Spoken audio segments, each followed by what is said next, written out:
రాముని గుండాల గురించి మనం ఇప్పుడు తెలుసుకుందాం.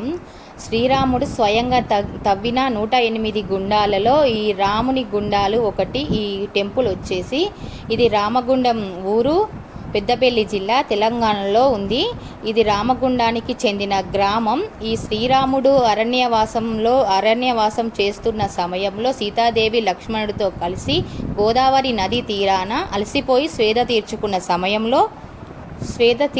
సమయంలో ఈ నది తీరాన ఉన్న ఈ దగ్గర స్వేద తీర్చుకునే సమయంలో ఉండి నచ్చి ఇక్కడ ఉండి శ్రీరాముడు స్వయంగా తవ్విన ఈ గుండాలలో ఈ 108 గుండాలు ఒకటి. ఇక్కడ స్వయంభుగా వెలిసిన శివుడి లింగం కూడా ఉంది అండి. చాలామంది భక్తులు వచ్చి దర్శనం అనేది చేసుకుంటున్నారు.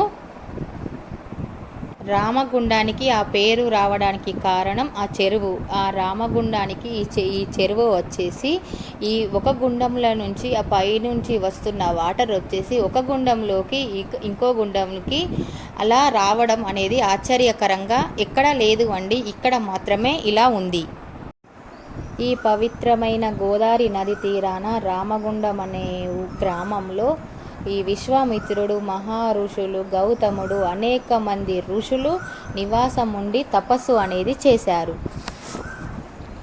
ఈ గుండాలకు యమగుండం, జీడిగుండం, పాలగుండం, భైరవగుండం అని ఇలా గుండాలు ఏర్పడ్డాయి. కొండపైన శ్రీరాముడి విగ్రహం కూడా ఉంటుంది. ఇక్కడ శ్రీరాముడు వాళ్ళ పాదముద్రలు ఉన్నట్టు పాదముద్రలు కూడా కనిపిస్తాయి. ఇక్కడ సంతోషిమాత, గాయత్రీదేవి, వెంకటేశ్వర స్వామి విగ్రహాలు కూడా ఉన్నాయి. చాలా విగ్రహాలు కూడా ఉన్నాయి. పైన కొండపైన శ్రీరాముడి విగ్రహాలు కూడా ఉన్నాయి అండి. చాలా అంటే చాలా సూపర్గా ఉన్నాయి. ఇక్కడ ఈ శ్రీరాముడి గుండాలు పెద్దపల్లి నుంచి 21 కిలోమీటర్ల దూరంలో ఉంటుంది.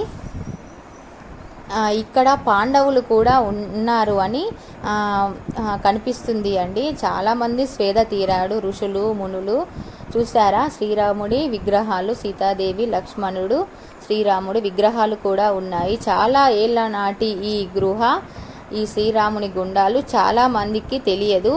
కానీ ఎంత స్వయంగా వెలిసిన ఈ శ్రీరాముని గుండాలు పెద్దపల్లి నుంచి 21 కిలోమీటర్ల దూరంలో ఉంటుంది. శ్రీరాముడు స్వయంగా తవ్విన ఈ శ్రీరాముని గుండాలు హిస్టరీని ఇంట్రెస్ట్గా ఉన్నాయి కదా. మీకు నచ్చినట్టయితే ఒక లైక్ చేయండి. బాయ్. మరి thank you for watching.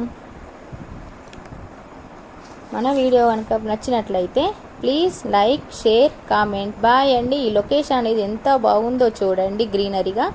Bye. మరి మరొక మంచి వీడియోలో మళ్ళీ మిమ్మల్ని కలుస్తా. మీకు ఈ వీడియో ఎలా అనిపించిందో కామెంట్ సెక్షన్లో కామెంట్ చేయండి. బాయ్ అండి.